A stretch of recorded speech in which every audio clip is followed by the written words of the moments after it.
প্রিয়, আমি জানি তুমি ব্যস্ত, হয়তো ক্লান্ত, হয়তো তোমার নিজেরই অনেক কিছু ভাবার আছে। তবু আজ একটা কথা না বললেই নয়।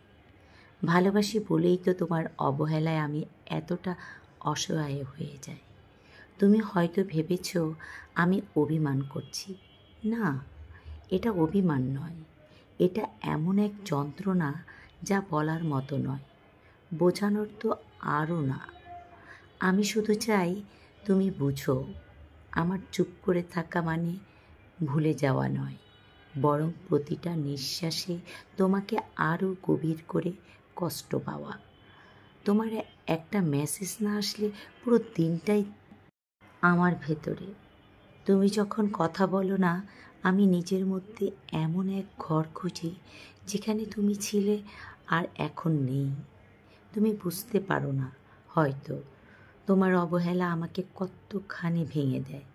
একটা সময় ছিল আমি খুব দৃঢ় ছিলাম, নিজের মতো বাঁচতে জানতাম, কিন্তু আজ তো কথাও আমাকে নিঃশ্বাস করে দেয়। ভালোবাসা মানে কি কেবল কাছে থাকা?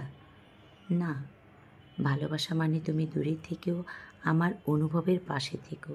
তুমি থাকো বা না থাকো, আমি থাকি তোমার নামে, তোমার ভাবনায়, তোমার ছায়ায়। আমার যন্ত্রণাকে তুমি হয়তো অতটা গুরুত্ব দাও না, কারণ তুমি জানো না ভালোবাসা